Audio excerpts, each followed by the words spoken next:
মুমিন হওয়ার জন্য। এখন আমাদের চিন্তা করার বিষয়, ভাববার বিষয় যে আমরা আসলে রমাদান থেকে কতটুকু সার্থকতা লাভ করেছি, কতটুকু সার্থক আমরা হয়েছি। আসলে আমি নিষ্পাপ হতে পেরেছি, আমি আমার পার্সোনাল লাইফ, আমার ফ্যামিলি লাইফ, আমার সোশ্যাল লাইফ, অন্যায় অপরাধ থেকে কি মুক্ত হতে পেরেছি? লোভ লালসা ইত্যাদি থেকে আমি কি উপরে উঠতে পেরেছি? মানবতার যে কোয়ালিটি, সেই কোয়ালিটি আমরা কি অর্জন করতে পেরেছি? এই জন্য আমাদের আসলাফ যারা আমাদের চেয়ে অনেক কোনো ভালো মানুষ ছিলেন, তারা খুব চিন্তিত থাকতেন যে রমাদান চলে গেল, আমার কি হলো। এই জন্য রমাদান পরে পরবর্তী 6 মাস তার আল্লাহকে দোয়া করতে, আল্লাহ এই রোজা আমার জন্য সার্থক করো, রোজা যেন আমার জন্য ব্যর্থ না হয়ে যায়, শ্রম যেন পণ্ড না হয়ে যায়। এই জন্য দীর্ঘ 6 মাস তারা আল্লাহকে দোয়া করতেন। আবার পরবর্তী 5 মাস রমাদান পাওয়ার জন্য দোয়া করতেন। আমরা কতজনে দোয়া করছি এই 6 মাস, দুর্গতা 2 সপ্তাহ গেল, কতজনে কয়দিন দোয়া করছে, আল্লাহ রোজারের সুফল আমাকে দিও, আমি যে রোজা রাখলাম এর সুফল যেন আমার পার্সোনাল লাইফে, আমার ফ্যামিলিতে যেন আমি দেখতে পাই। কিন্তু ম্যাক্সিমাম আমরা দেখতে পাই, নিজেও পরিবারও দেখা যায় যে সে আগের মতোই চলছে, রমাদান আসলো গেল আগের মতোই চলছে। শয়তানকে আটকে রেখেছে আল্লাহ পাক, যে শয়তান আমাদের পিতা আদম হাওয়াকে ধোঁকা দিয়েছে, তাকে বের করে দেয়া হলো। সে আল্লাহর কাছে বলল, লাউগবিয়ান্নাহুম আজমাইন, আদমের যত সন্তান আছে আমি সবাইকে অবশ্যই পথভ্রষ্ট করব, ইল্লা ইবাদাকাল মুখলাসিন, তবে আপনার খাঁটি বান্দা যারা, তাদের সেখানে আমি অনুপ্রবেশ করতে পারবো না, কিছু করতে পারবো না। ওই খাঁটি বান্দা হওয়ার জন্যই আসলে রমাদান আসছে। আল্লাহ পাক মাঝে মাঝে এইভাবে আমাদেরকে ডিউটি দেন, একটা ওভার টাইম দেন, অতিরিক্ত কাজ করে কিছু কামাবার জন্য সুযোগ দেন। আমরা কিন্তু ফুল টাইম অন ডিউটিতে আছি, ডিউটির বাইরে আমরা নেই। এই যে এখন আমরা আছি, ঘরে গেল আমরা ডিউটিতে আছি, আমরা আল্লাহর ইবাদত, আল্লাহর বান্দা, অলওয়েজ আমরা আল্লাহর বান্দা। অর্থাৎ ডিউটির বাইরে কোনো মুমিনের কোনো জিন্দেগি নেই। আপনি বাজারে যান, হাটে যান, অফিসে যান, ফ্যামিলিতে যান, যেখানে যান, কথা বলেন, চোখে দেখেন, কানে শোনেন, পায়ে চলেন, হাতে ধরেন, ওই ডিউটির অন্তর্ভুক্ত। ডিউটির বাইরে কিছু করেন, সেটা হলো শয়তানের কাজ। ডিউটির ভিতরে থাকেন, আল্লাহর বান্দার কাজ। এই নিয়ে যে আমাদের রমাদান মাসে ডিউটি ছিল, এখন আর ডিউটি নেই, বাস ডিউটি শেষ হয়ে গেল না, অন ডিউটি আছে, আমরা আছি।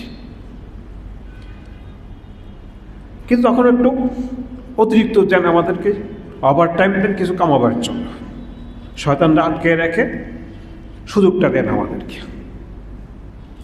এখন কে কতটুকু করতে পেরেছি সে তার হিসাব তার কাছে। ব্যবসা আপনি করেন, আপনার ব্যবসা হিসাব আপনার কাছে, আমার কাছে আপনার ব্যবসা হিসাব নেই। আপনি সারা বছর ব্যবসা করার পরে 30 একটু কী করলেন, কত লাভ করলেন, কত লোকসান করলেন, সেটা আপনার কাছে হিসাব। কাজে হিসাব আপনাকেই করতে হবে, আপনার হিসাব আপনাকে করতে হবে, আপনার হিসাব অন্য কেউ করবে না।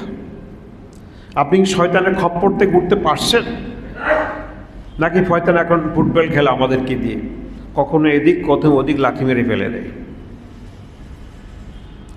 আল্লাহ পাক কোরআন কারীম বলেন, আউযু বিল্লাহি মিনাশ শাইতানির রাজীম, ইয়া আইয়ুহাল্লাযীনা আমানু ইন তানসুরুল্লাহা ইয়ানসুরকুম ওয়া ইউসাব্বিত আকদামাকুম। হে ঈমানদারেরা, আমাদেরকে বলছে, ওই হিন্দু বৌদ্ধ খ্রিস্ট ঐক্য পরিষদ তাদেরকে বলে নেই, আমাদেরকে আল্লাহ আদেশ করছে, ইন তানসুরুল্লাহ, যদি আল্লাহকে সাহায্য করো,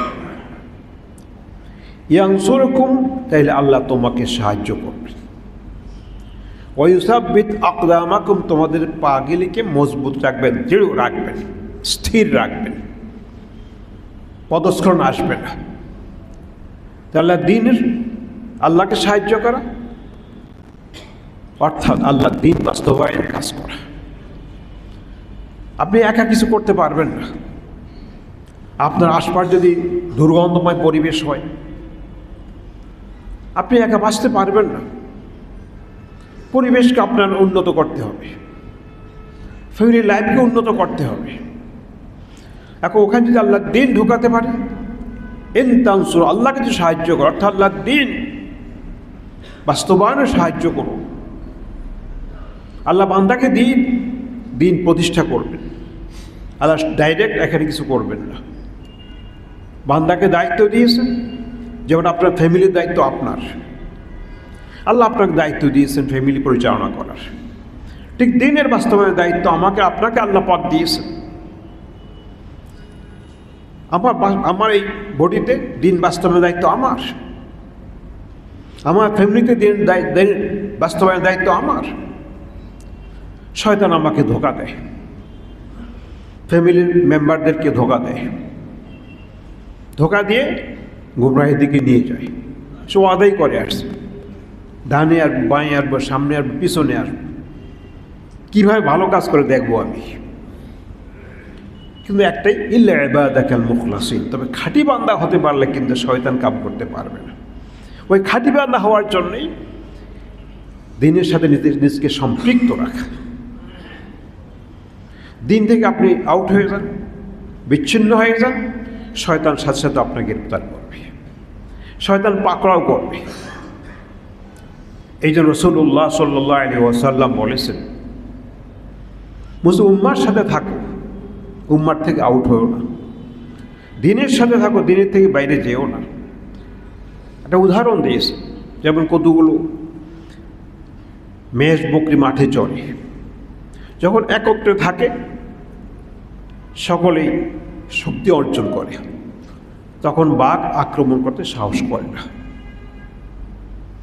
যদি একটা স্ক্যাটার্ড হয়ে যায়, বিচ্ছিন্ন হয়ে যায় ওদের থেকে, শয়তান তাকে, বাঘ তাকে পাকড়াও করে, সহজে নিয়ে যেতে পারে। ঠিক আমি আপনি যদি মুসলিম উম্মাহ থেকে আলাদা হয়ে যাই, জামাত থেকে বিচ্ছিন্ন হয়ে যায়, কোরআন সুন্নাহ থেকে বিচ্ছিন্ন হয়ে যায়, তাইলে শয়তান খুব সহজে আমাকে আপনাকে কাবু করতে পারে, ধরতে পারে, ধোঁকা দিতে পারে, প্রতারণায় ফেলতে পারে। এই জন্য সকলে মিলে দিন পালন করতে হবে। আল্লাহ এই জন্য বলছে, ওয়াতাসিমু বিহাবলিল্লাহি জামিআ, সকলে মিলে দিনকে ধরো, ওয়ালা তাফাররাকু, বিচ্ছিন্নভাবে নয়।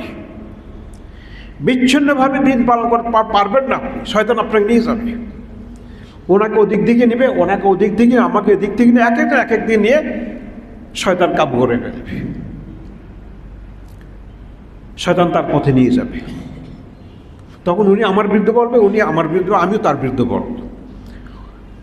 এবং এই বলাটা আসলে ওই শয়তানের কথা বলি, যেমন জিনে যখন ধরে কথা বলবো, ওটা জিনের কথা, তার ভিতরে জিনে আসর করেছে, এখন যেটা বলে ওটা জিনের কথা। ঠিক এমনিভাবে শয়তান যখন আমার ভিতরে প্রবেশ করে, আমার কল্প যখন কবজায় নিয়ে যায়, তখন মুখ দিয়ে যা বের হয়, এটা আসলে ওই ইবলিসের কথাটা বের হয়, শয়তানের কথাটা মুখ দিয়ে বের হয়।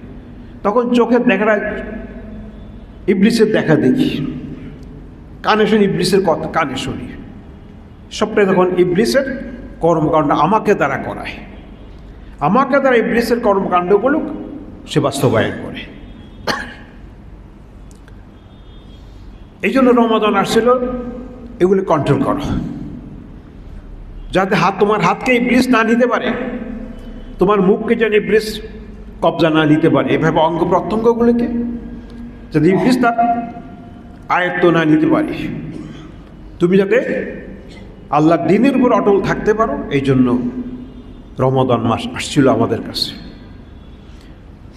এখন দিনকে যদি আমি সাহায্য করি, অর্থাৎ আল্লাহকে সাহায্য করি, মানে দিন আগে আমি আমার জীবনে বাস্তবায়ন, আমার লাইফে বাস্তবায়ন করি, তারপরে পরিবারে করি। এভাবে দিন বাস্তবায়ন যদি করতে পারি, আল্লাহর ওয়াদা, ইয়ানসুরকুম, আল্লাহ তোমাদেরকে সাহায্য করবেন, আল্লাহ সাহায্য করবেন। আল্লাহ ওয়াদা খেলাপ করেন না। ইন্নাল্লাহা লা ইউখলিফুল মিআদ, আল্লাহ ওয়াদা খেলাপ করেন না। কিন্তু আমার দায়িত্ব আগে, তারপরে আল্লাহ সাহায্য করবেন আমাকে। আল্লাহ দেখেন আমার বান্দা কতটুক আগায়। এই জন্য বলছে, আল্লাহ তোমরা যদি 1 হাত আগাও, 1 বিঘত আগাও, আমি 1 হাত আগাই তোমার জন্য। তুমি 1 পা আগাও, আমি 2 পা আগাই। তুমি হেঁটে আসো, আমি দৌড়ে আসি, আমার রহমত তোমার দিকে দৌড়ে আসে। কিন্তু আল্লাহ পাক দেখেন যে বান্দা কি করে, দেখি একটু। এই যে পদক্ষেপটা আপনার পক্ষ থেকে, আমার পক্ষ থেকে নিতে হবে আগে। এর আপনি ঘুমাই আসেন, কানে ধরে আপনি মসজিদে নিয়ে আসবে, আপনি চেষ্টা চালান, আল্লাহ পাক মসজিদে আনবেন। এই নয় যে আপনি ঘুমায় থাকবেন, আল্লাহ কানে ধরে উঠে আপনি মসজিদে নিয়ে আসবে, এটা আল্লাহর কাজ না। আল্লাহ বলছে, ইন তানসুরুল্লাহ, আল্লাহকে সাহায্য করো, ইয়ানসুরকুম, আল্লাহ তোমাকে সাহায্য করবেন। ওয়া ইউসাব্বিতু আকদামাকুম, যে ইবলিস আমাকে বিভ্রান্ত করে, ধোঁকা দিয়ে ভ্রান্ত পথে নিয়ে যায়, তার মোকাবেলায় টিকে থাকার জন্য শক্তি আল্লাহ পাক দিবেন তখন। সুবহানাল্লাহ, আল্লাহর ওয়াদা।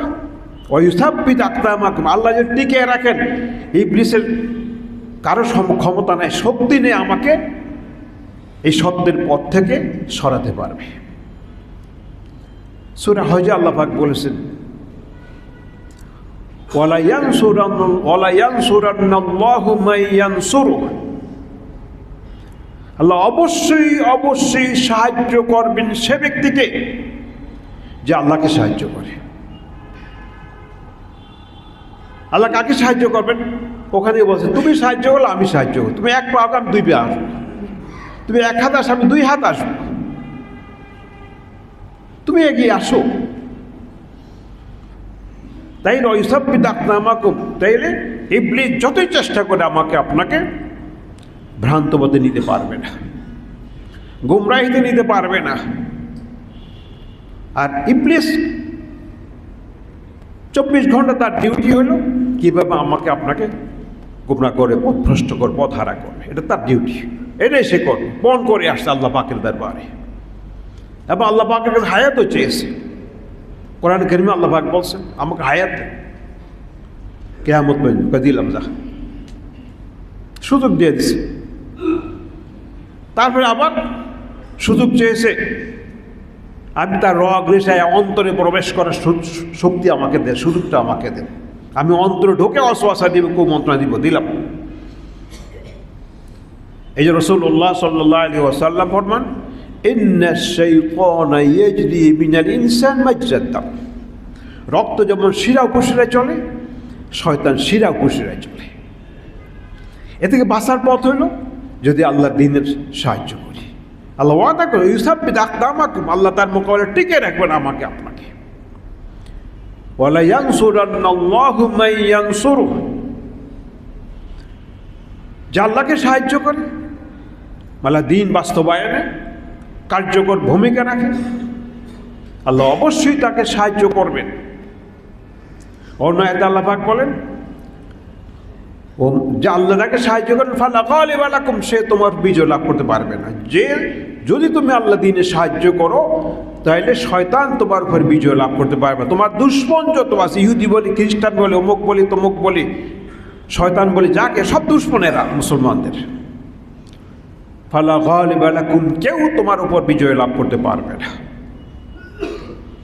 কারণ জয় পাওয়ার দায়িত্ব আমার, মানে আল্লাহ পাকের সাহায্য নিয়ে জয়ী হওয়ার, বিজয়ী হওয়ার দায়িত্ব আমার। যেমন মুহাম্মদ রাসূলুল্লাহ সাল্লাল্লাহু আলাইহি ওয়াসাল্লাম বদর যুদ্ধে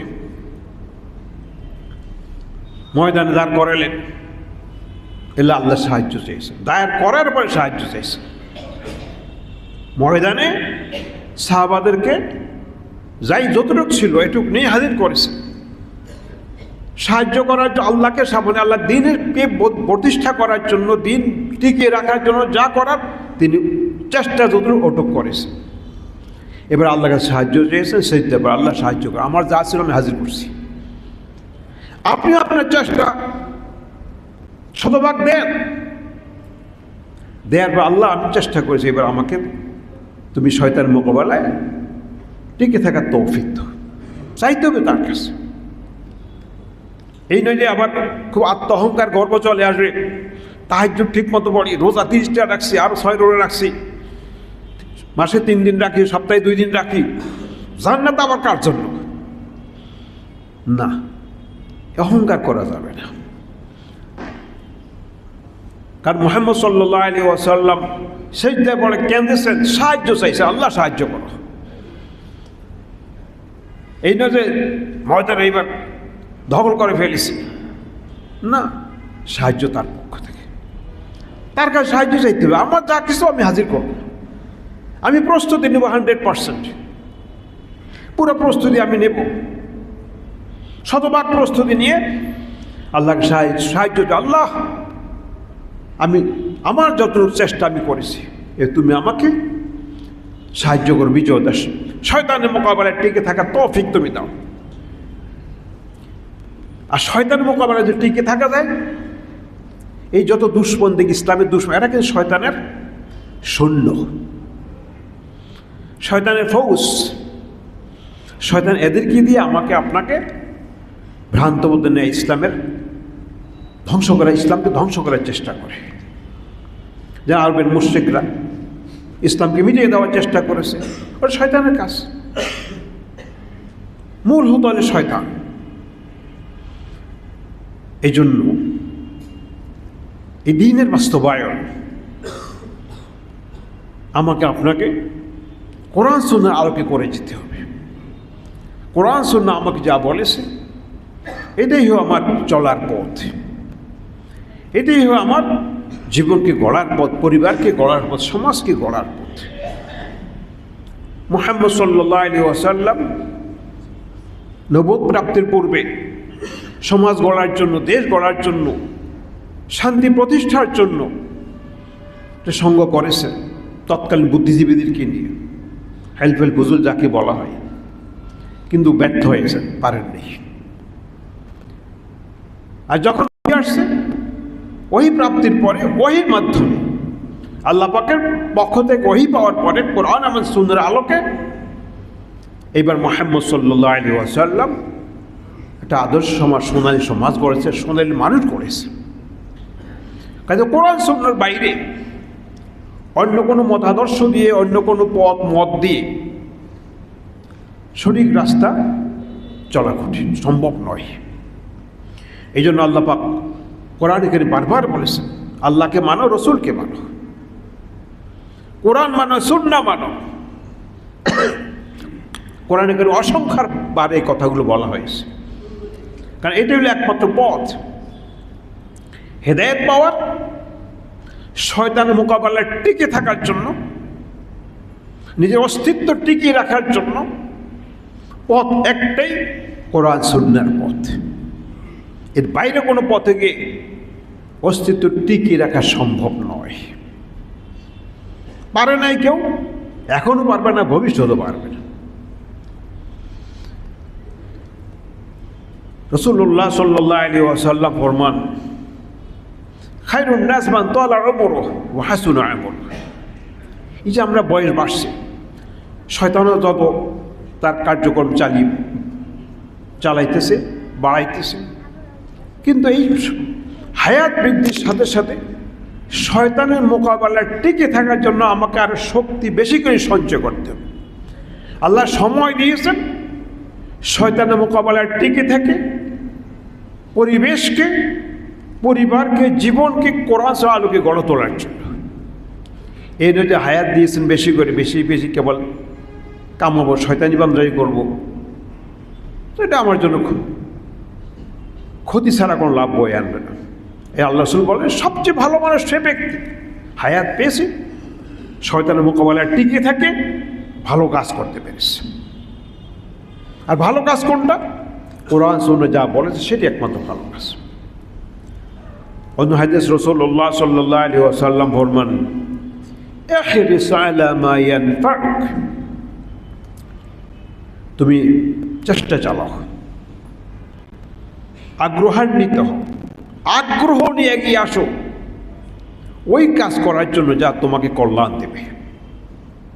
ইহরিস আলা মা ইয়ানফাউক, আগ্রহ নিয়ে, ভালোবাসা নিয়ে, মাহাব্বত নিয়ে তুমি তোমার জন্য কল্যাণকর, তোমার পরিবারের জন্য কল্যাণকর, সমাজ ও দেশের জন্য কল্যাণকর কাজ করার জন্য এগিয়ে আসো।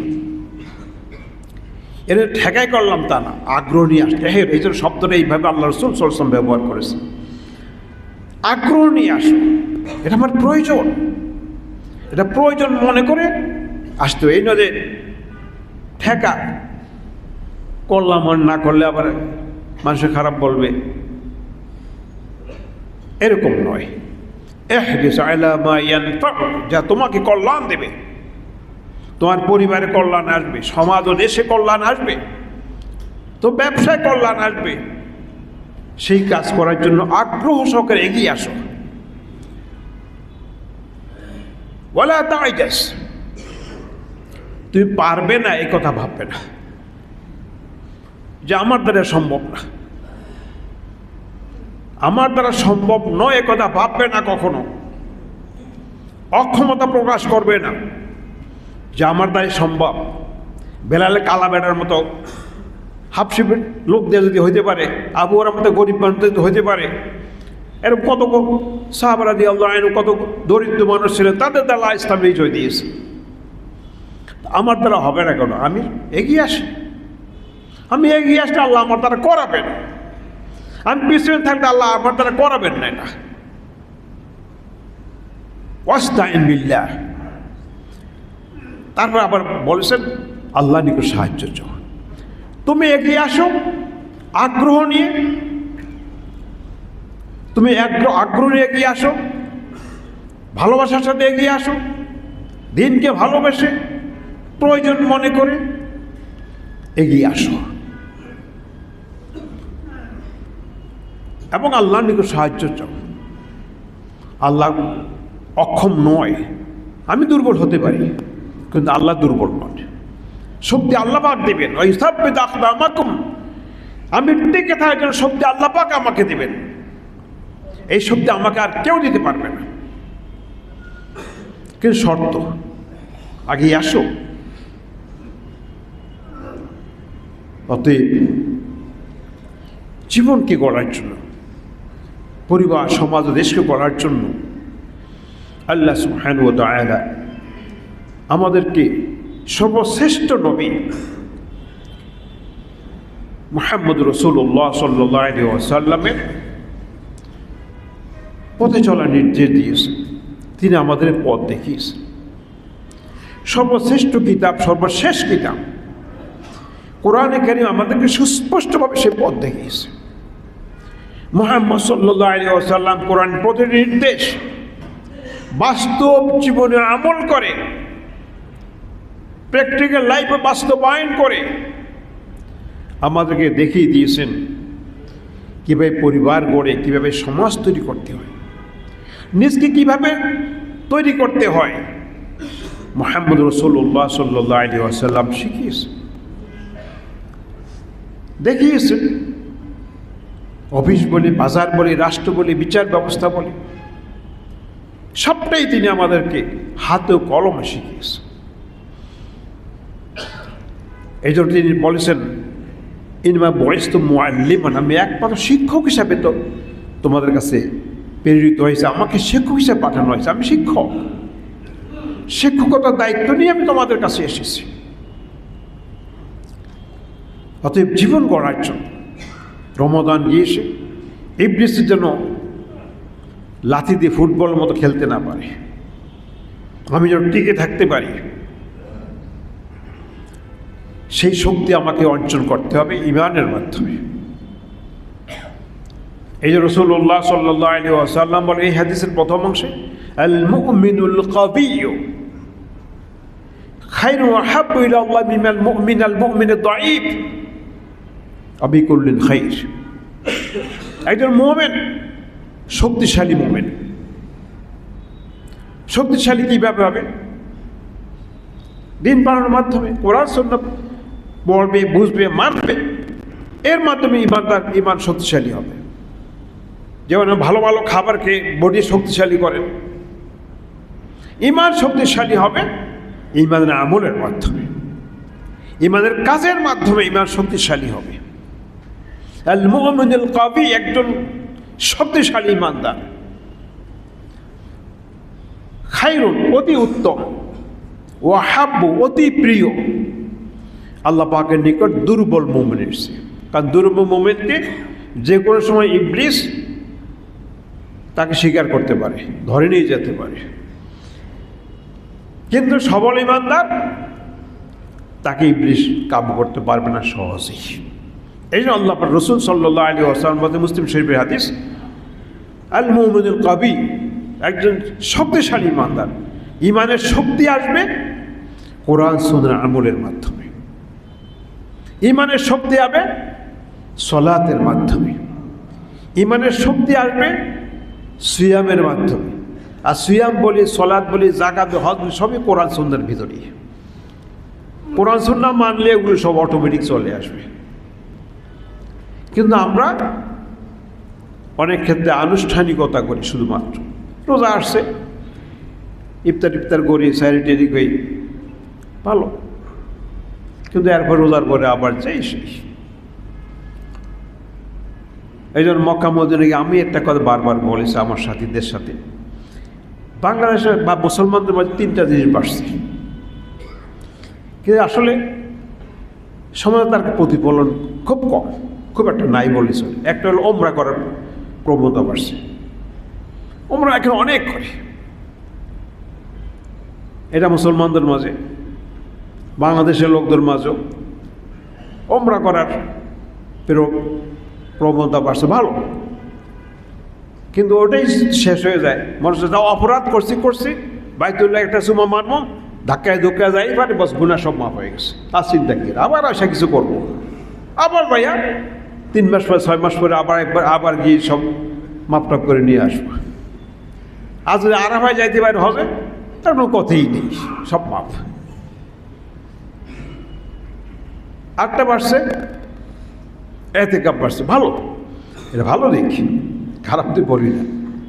এতেকাব আলহামদুলিল্লাহ এখন সব জায়গায়, কিন্তু এতেকাবের পরে আবার মসজিদে বাইরে যে জন্য এতেকাব করছিল নিজে গড়ার জন্য, দেখা যায় যে অনেকে করতে পারে নিজকে, সমাজ থেকে আলাদা হয় সম্পূর্ণরূপে নিজকে গড়ার জন্য একনিষ্ঠতার সাথে কয়েকটা দিন বসে আল্লাহর নৈকট্য লাভ করার চেষ্টা করি, কিন্তু দেখা যায় এই মতাকে ব্যক্তি আবার সেই আগের মতোই হয়ে যায়। ভালো এতেকাব বাড়ছে, আমি খারাপ করি না এগুলো, আলহামদুলিল্লাহ। আরেকটা দিন কি আছে মনে ভুলে গেছি, ভালো, এগুলো ভালো, কিন্তু সমাজে তার প্রতিফলন নেই, সমাজে তার প্রতিফলন খুব কম, রাষ্ট্রে প্রতিফলন কম। আজকে গাজাতে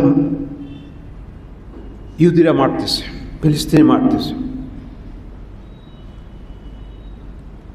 কিন্তু সারা বিশ্বের মুসলমানরা কতটুকু এগিয়ে আসছে তাদের সাহায্য করার জন্য, আর তারা নিজেরও কতটুকু এগিয়ে আসছে, তারা নিজেরও দ্বীনের বাস্তবায়নের জন্য, দ্বীনকে টিকিয়ে রাখার জন্য তারা কতটুকু এগিয়ে আসছে। আর সারা পৃথিবীর মানুষ, মুসলিম উম্মাহ তাদের সাহায্যে কতটুকু এগিয়ে আসছে। আল্লাহ পাক আমাদেরকে কিছু ভালো কাজ করার সুযোগ দিয়েছেন, ভালো কথা, আলহামদুলিল্লাহ, কিন্তু ওইটা তো একটা বড় কাজ। মুসলিম শক্তি, মুসলিম ব্যক্তি, সে আমার ভাই, যেখানে থাকবে সে নির্যাতিত, নিপীড়িত, তাকে সাহায্য করা আমার কর্তব্য, আমার দায়িত্ব। কিন্তু এই দায়িত্বের অনুভূতি আমাদের কতজনের আছে? দেখা যায় মুসলিম উম্মার মধ্যে তার কোনো প্রতিক্রিয়া নাই, খুব কম।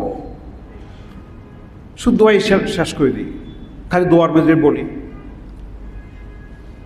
কিন্তু প্র্যাকটিক্যালি কাজ খুব কম করি।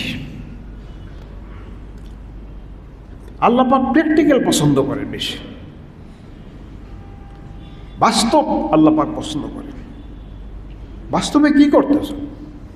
রসুল বলে সল্লু কামা রাআইতুমুনি উসাল্লি, খালি মুখে বললো আমাকে যেমন দেখো সেভাবে সালাত আদায় করো, ওইভাবে করো। আমার থেকে তোমরা হজের মাসালাগুলি নাও, দিন আমার কাছে শিখো, কিভাবে করতে আমাকে দেখো। কিন্তু আমরা মনে করি বাস নিজে কিছু করলাম, দোয়াটাই করলাম, শেষ হয়ে গেল। ভালো, দোয়া করা দরকার, কিন্তু আগে কাজ করে দোয়া, কাজ না করে দোয়া না। ময়দানে নামেন তারপর দোয়া। পরীক্ষা দিয়ে দোয়া করবেন ভালো রেজাল্ট করার জন্য, পরীক্ষা নিয়ে দিয়ে আল্লাহ আমাকে ভালো রেজাল্ট দিয়ে বলে তো হবে না। আর পরীক্ষা দেন, লেখাপড়া করেন, পরিশ্রম করেন, লেখাপড়া করার পরে পরীক্ষা দিবেন। পরীক্ষার পরে এবার আল্লাহর কাছে বলা আমি চেষ্টা করছি, আমাকে একটু ভালো রেজাল্ট দিন। কিন্তু আমরা কিছু লোক আছে কোনো পরীক্ষায় যাব না, ময়দানে যাব না, পরীক্ষায় যাব না, কিছু যাব না, শুধু দোয়া দিয়ে শেষ করে দিতে চাই। ভালো দোয়া, আমি অ্যাপ্রিসিয়েট দোয়া করা ভালো, কিন্তু শুধু দোয়া তো নয়। রাসূল তো ময়দানে নিয়ে তারপর দোয়া করেছেন, ময়দানে হাজির করার পরে দোয়া করে, এর আগে নয়।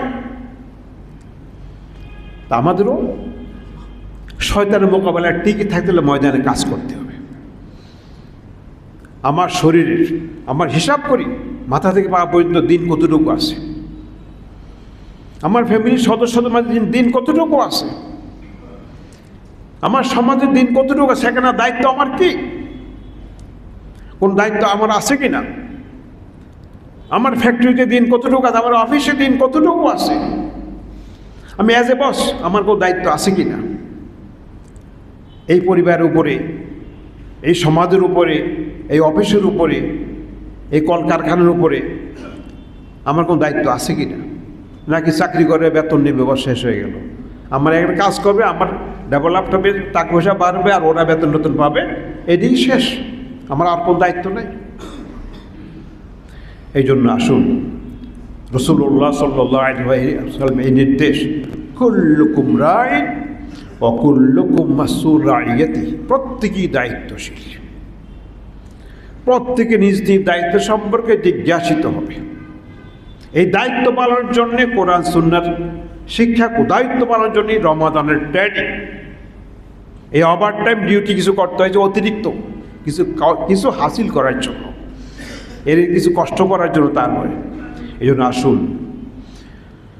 আমাদের জীবনকে আমরা আমাদের জন্য লাভজনক, যেটা দুনিয়ার সব লাভ বুঝি, এখানে এসে লাভটা কেন বুঝি না?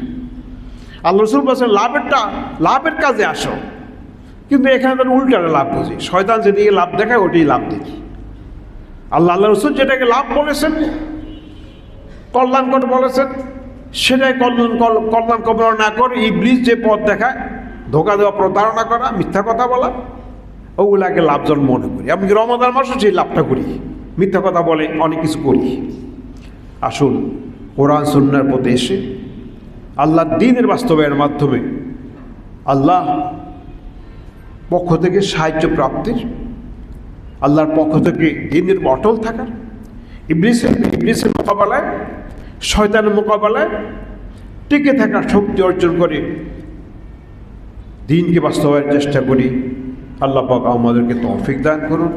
আকুলু কওলি হাযা ওয়া আস্তাগফিরুল্লাহ লাকুম ওয়া লিসাইরিল মুসলিমিন ফাস্তাগফিরুহু গফুরুর রহিম।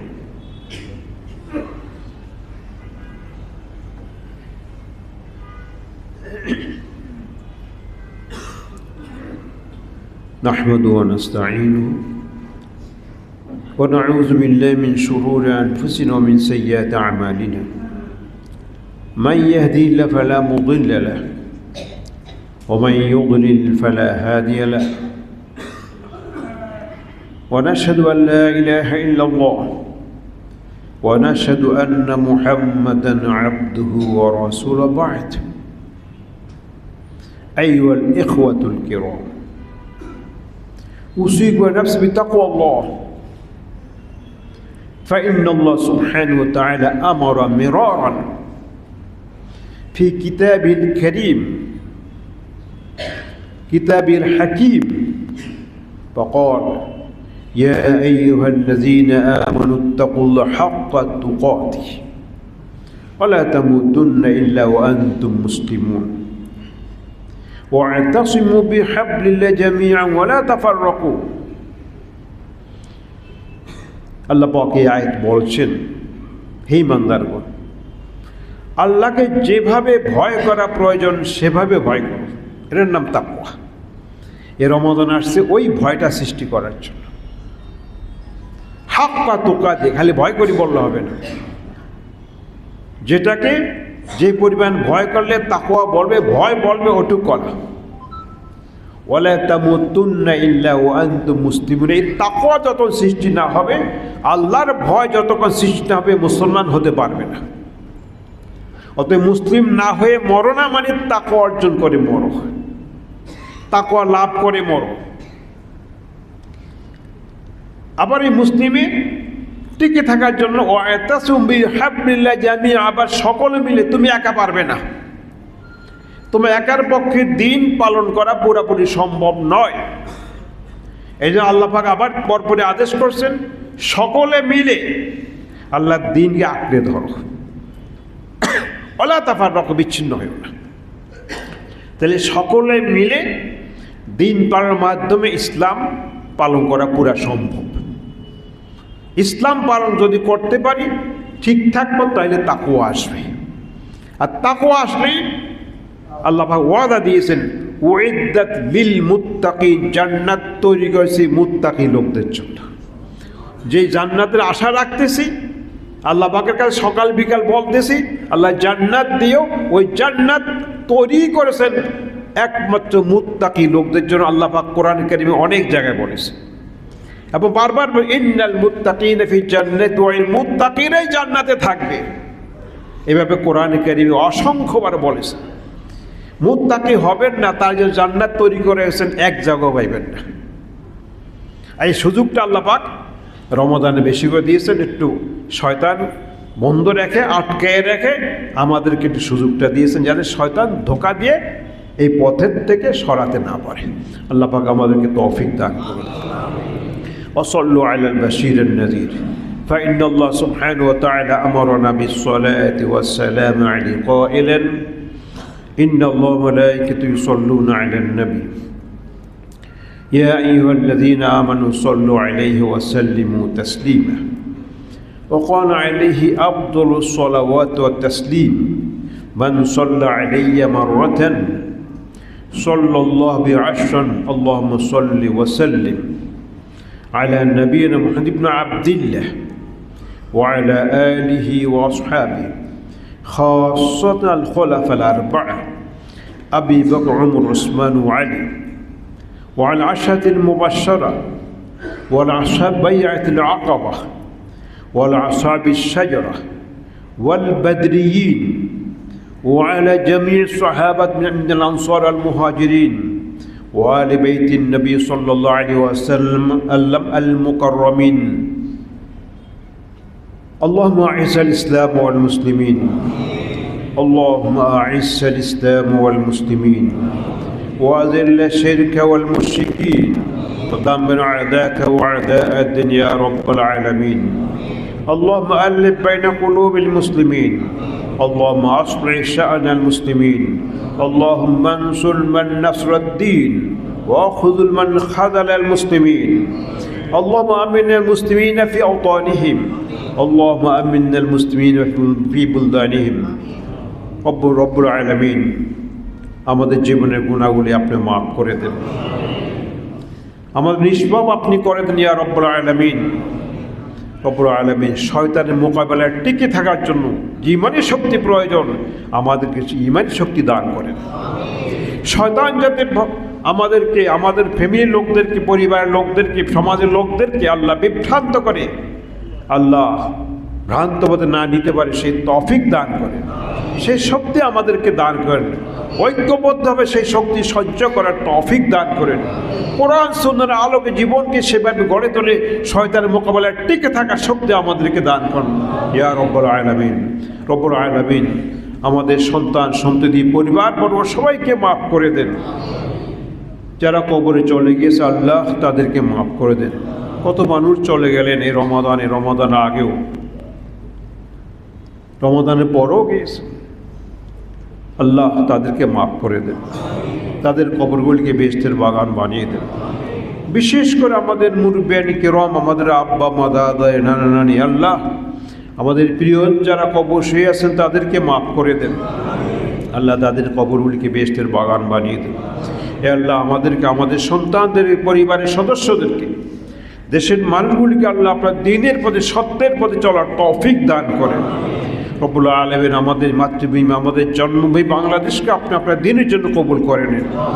আল্লাহ এ দেশকে আপনি আল্লাহ বিপদ সমূহ শেরেক মুশরিকদের বিপদ থেকে, মুশরিকদের ইহুদি নাসরাদের খপ্পর থেকে, ষড়যন্ত্র থেকে দেশকে হেফাজত করে রব্বুল আলামিন।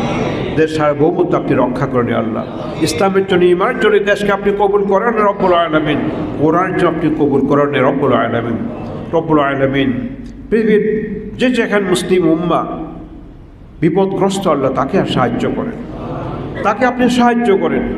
বিশেষ করে ফিলিস্তিন যে সমস্ত ভাইয়েরা আল্লাহ বিপদগ্রস্ত রয়েছে আল্লাহ তাদেরকে আপনি সাহায্য করেন। তাদের প্রতি আমাদের যে দায়িত্ব কর্তব্য রয়েছে আল্লাহ সেই দায়িত্ব কর্তব্য পালন করার তৌফিক দান করেন। কালকে আমাদের ময়দানের জন্য এই দায়িত্বের অবহেলার কারণে আল্লাহ গ্রেপ্তার না হয়ে যায়, পাকড়া না হয়ে যায়, আল্লাহ সেই তৌফিক দান করেন রব্বুল আলামিন। যারা বিপদগ্রস্ত আল্লাহ মুসিবতে আছেন তাদেরকে হেফাজত করেন, নিরাপদে রাখুন আল্লাহ রব্বুল আলামিন। অভাবগ্রস্ত অভাব দূর করে দেন, ঋণগত ঋণ পরিশোধ করার তৌফিক দান করেন রব্বুল আলামিন। আমাদের সকলকে আল্লাহ ঐক্যবদ্ধভাবে শয়তানের মোকাবেলায় টিকে থাকার তৌফিক দান করেন। তাকাব্বাল মিন্না ইন্নাকা আনতাস সামিউল আলিম ওয়া তুব আলাইনা ইন্নাকা আনতাত তাওয়াবুর রহিম।